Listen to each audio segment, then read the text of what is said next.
Hello, you. I couldn't do this without you, so thank you for joining me. Today I'd like to read for you In the Vault by H.P. Lovecraft. There is nothing more absurd as I view it than the conventional association of the homely and the wholesome which seems to pervade the psychology of the multitude. Mention a bucolic Yankee setting, a bungling and thick-fibred village undertaker, and a careless mishap in a tomb, and no average reader can be brought to expect more than a hearty, albeit grotesque, phase of comedy.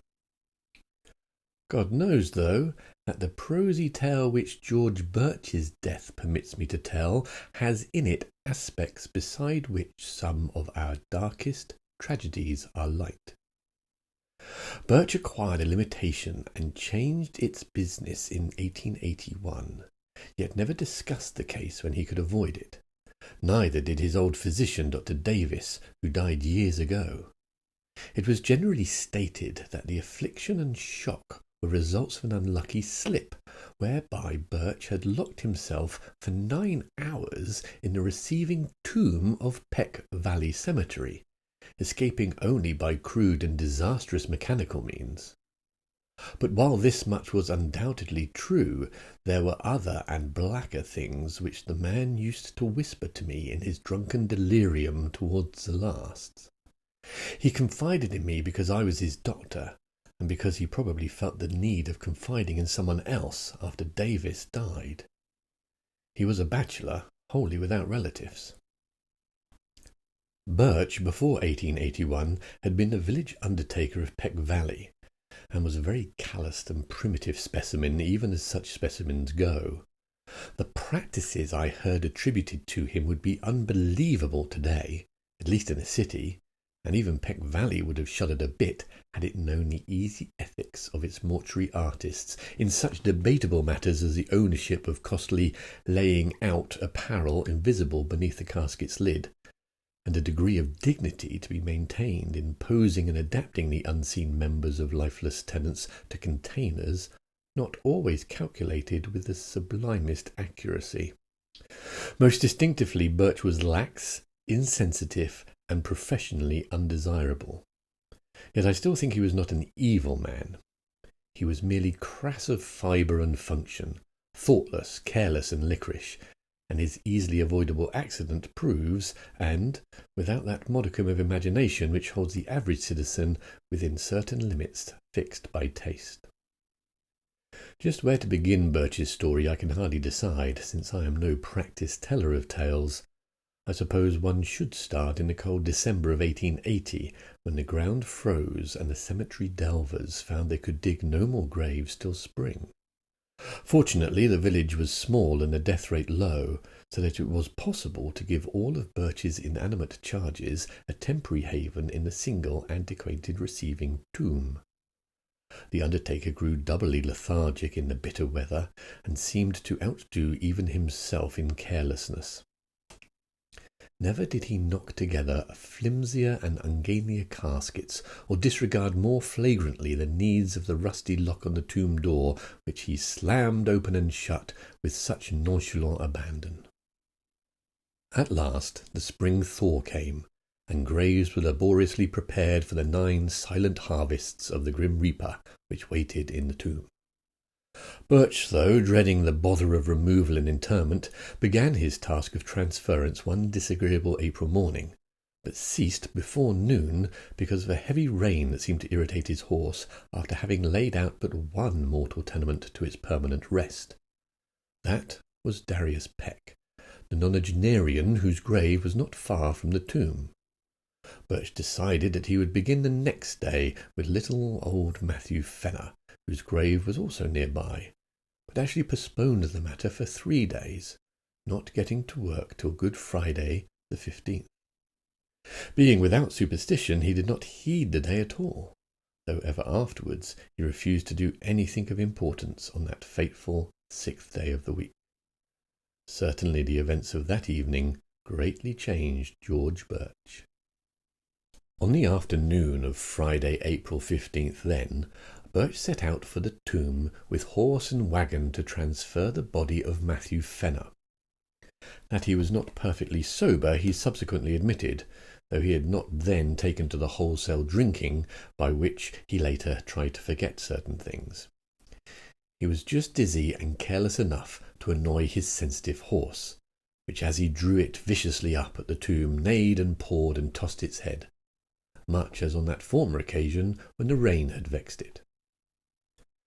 The day was clear, but a high wind had sprung up, and Birch was glad to get to shelter as he unlocked the iron door and entered the side-hill vault.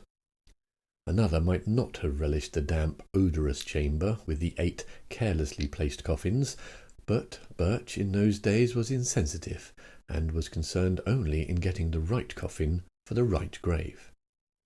He had not forgotten the criticism aroused when Hannah Bixby's relatives, wishing to transport her body to the cemetery in the city whither they had moved, found the casket of Judge Capwell beneath her headstone. The light was dim, but Birch's sight was good, and he did not get Asaph Sawyer's coffin by mistake, although it was very similar. He had indeed made that coffin for Matthew Fenner, but had cast it aside at last as too awkward and flimsy. In a fit of curious sentimentality, aroused by recalling how kindly and generous the little old man had been to him during his bankruptcy 5 years before, he gave old Matt the very best his skill could produce, but was thrifty enough to save the rejected specimen and used it when Asaph Sawyer died of a malignant fever. Sawyer was not a lovable man, and many stories were told of his almost inhuman vindictiveness and tenacious memory for wrongs, real or fancied. To him, Birch had felt no compunction in signing the carelessly made coffin, which he now pushed out of the way in his quest for the Fenner casket. It was just as he had recognized old Matt's coffin that the door slammed to in the wind, leaving him in a dusk even deeper than before. The narrow transom admitted only the feeblest of rays, and the overhead ventilation funnel virtually none at all, so that he was reduced to a profane fumbling as he made his halting way among the long boxes towards the latch. In this funereal twilight he rattled the rusty handles, pushed at the iron panels, and wondered why the massive portal had grown so suddenly recalcitrant. In this twilight, too, he began to realize the truth, and to shout loudly, as if his horse outside could do more than neigh an unsympathetic reply. For the long-neglected latch was obviously broken, leaving the careless undertaker trapped in the vault, a victim of his own oversight. The thing must have happened at about 3:30 in the afternoon. Birch, being by temperament phlegmatic and practical, did not shout long, but proceeded to grope about for some tools which he recalled seeing in a corner of the tomb. It is doubtful whether he was touched at all by the horror and exquisite weirdness of his position, but the bold fact of imprisonment so far from the daily paths of men was enough to exasperate him thoroughly. His day's work was sadly interrupted, and unless chance presently brought some rambler hither, he might have to remain all night or longer. The pile of tools soon reached, and, a hammer and chisel selected, Birch returned over the coffins to the door. The air had begun to be exceedingly unwholesome, but to this detail he paid no attention, as he toiled half by feeling at the heavy and corroded metal of the latch. He would have given much for a lantern or a bit of candle, but lacking these, bungled semi-sightlessly as best he might. When he perceived that the latch was hopelessly unyielding, at least to such meagre tools and under such tenebrous conditions as these, Birch glanced about for other possible points of escape. The vault had been dug from a hillside, so that the narrow ventilation funnel in the top ran through several feet of earth, making this direction utterly useless to consider. Over the door, however, the high slit-like transom in the brick facade gave promise of possible enlargement to a diligent worker. Hence upon this his eyes long rested as he racked his brains for means to reach it. There was nothing like a ladder in the tomb, and the coffin niches on the sides and rear, which Birch seldom took the trouble to use, afforded no ascent to the space above the door. Only the coffins themselves remained as potential stepping stones, and as he considered these, he speculated on the best mode of arranging them. 3 coffin heights, he reckoned, would permit him to reach the transom, but he could do better with 4. The boxes were fairly even, and could be piled up like blocks. So he began to compute how he might most stably use the 8 to rear a scalable platform 4 deep. As he planned, he could not but wish that the units of his contemplated staircase had been more securely made. Whether he had imagination enough to wish that they were empty is strongly to be doubted. Finally, he decided to lay a base of 3 parallel with the wall, to place upon this 2 layers of 2 each, and upon these a single box to serve as the platform. This arrangement could be ascended with a minimum of awkwardness, and would furnish the desired height. Better still, though, he would utilize only 2 boxes of the base to support the superstructure, leaving 1 free to be piled on top in case the actual feat of escape required an even greater altitude. And so the prisoner toiled in the twilight, heaving the unresponsive remnants of mortality with little ceremony as his miniature Tower of Babel rose course by course. Several of the coffins began to split under the stress of handling, and he planned to save the stoutly built casket of little Matthew Fenner for the top, in order that his feet might have as certain a surface as possible.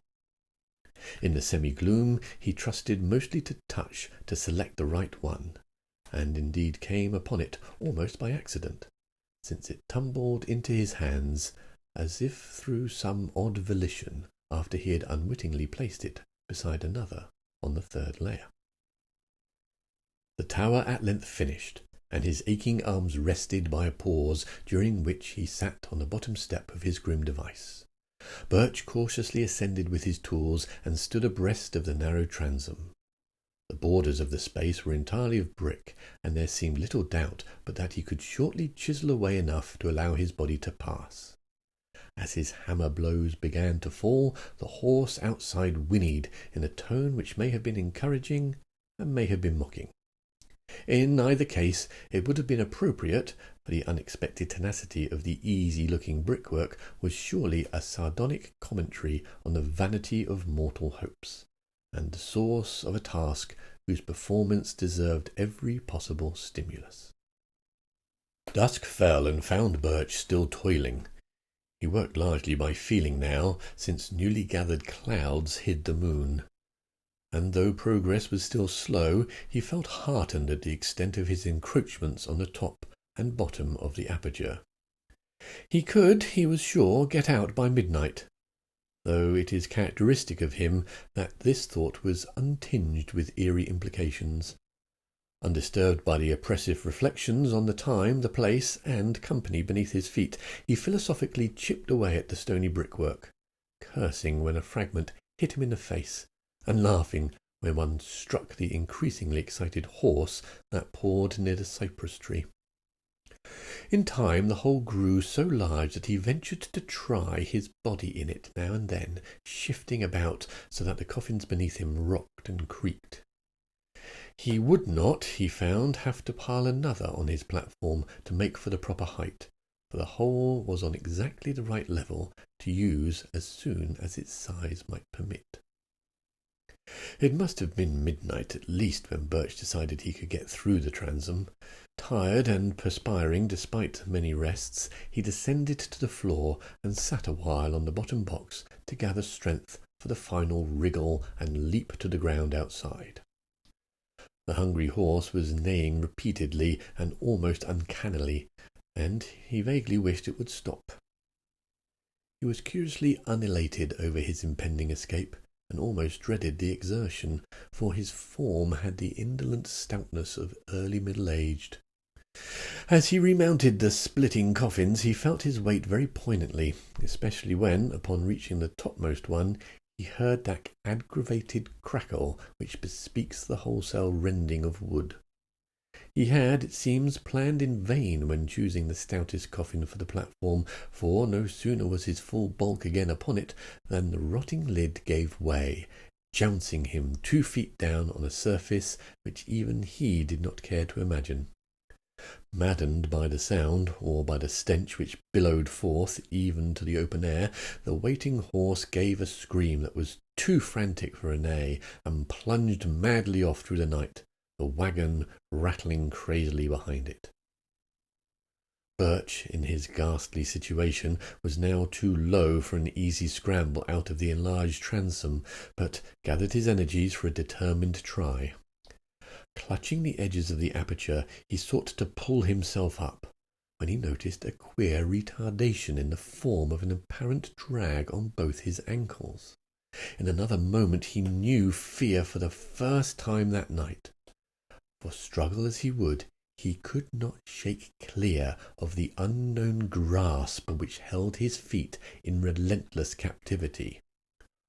Horrible pains, as of savage wounds, shot through his calves, and in his mind was a vortex of fright mixed with an unquenchable materialism that suggested splinters, loose nails, or some other attribute of a breaking wooden box. Perhaps he screamed. At any rate, he kicked and squirmed frantically and automatically whilst his consciousness was almost eclipsed in a half-swoon. Instinct guided him in his wriggle through the transom and in the crawl which followed his jarring thud on the damp ground. He could not walk, it appeared, and the emerging moon must have witnessed a horrible sight as he dragged his bleeding ankles towards the cemetery lodge, his fingers clawing in the black mould in brainless haste, and his body responding with that maddening slowness from which one suffers when chased by the phantoms of nightmare. There was evidently, however, no pursuer, for he was alone and alive when Armington, the lodge-keeper, answered his feeble clawing at the door. Armington helped Birch to the outside of a spare bed and sent his little son, Edwin, for Dr. Davis. The afflicted man was fully conscious, but would say nothing of any consequence, merely muttering such things as, "Oh, my ankles, let go," or "shut in the tomb."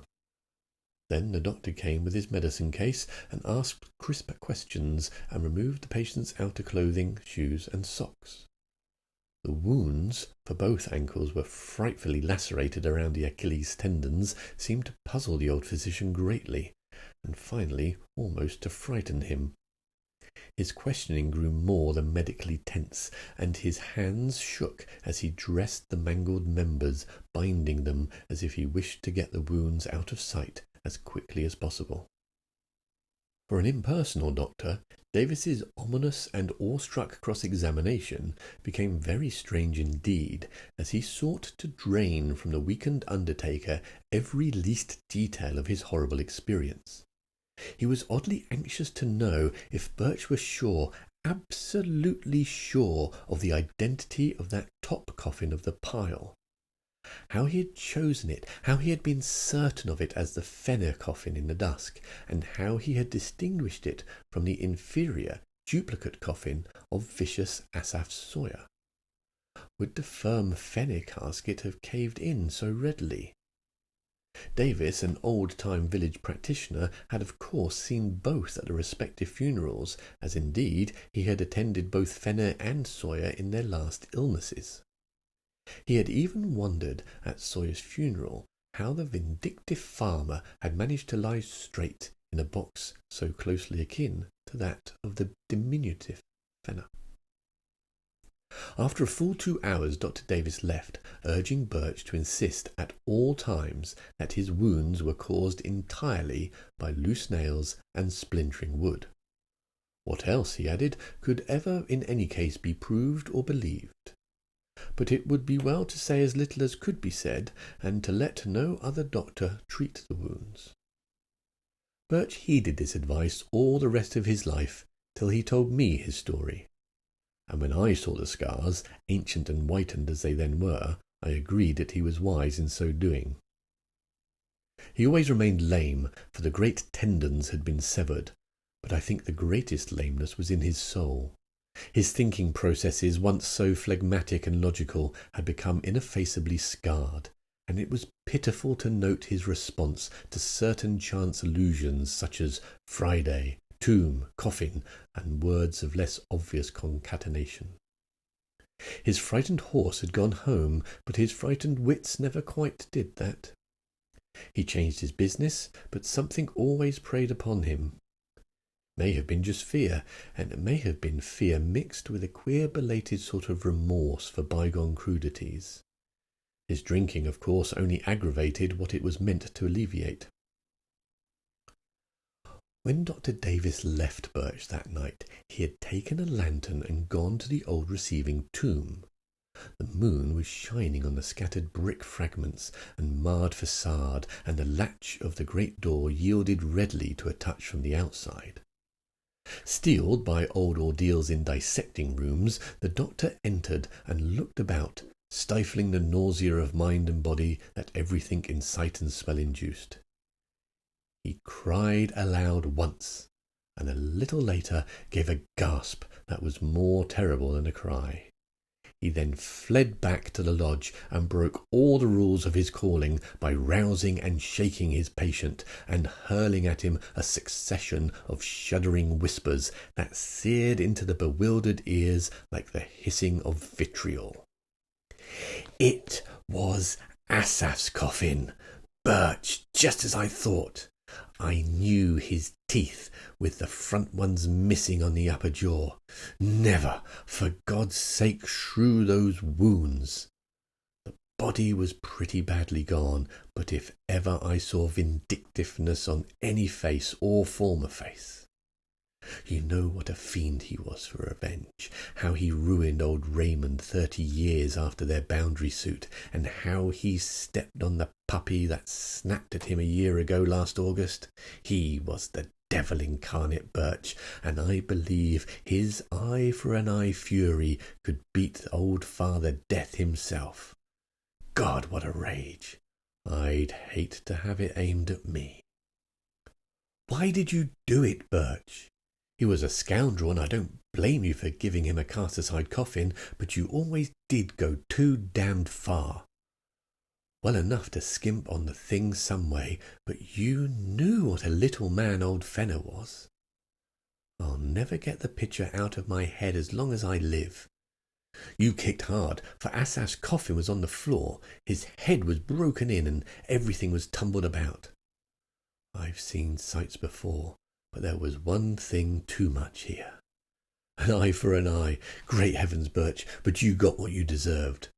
The skull turned my stomach, but the other was worse. Those ankles, cut neatly off to fit Matt Fenner's cast-aside coffin. And that, my friends, is the end of the story. Hope you enjoyed it. Take care of yourself.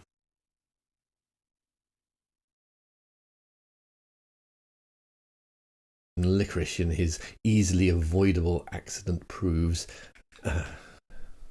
after having laid out one of his mortal tenements to the permanent rest. Not correct. After having laid out but one mortal tenement to its permanent rest. Right, one more time. Right, let's go on this one, please. On the afternoon of Friday the April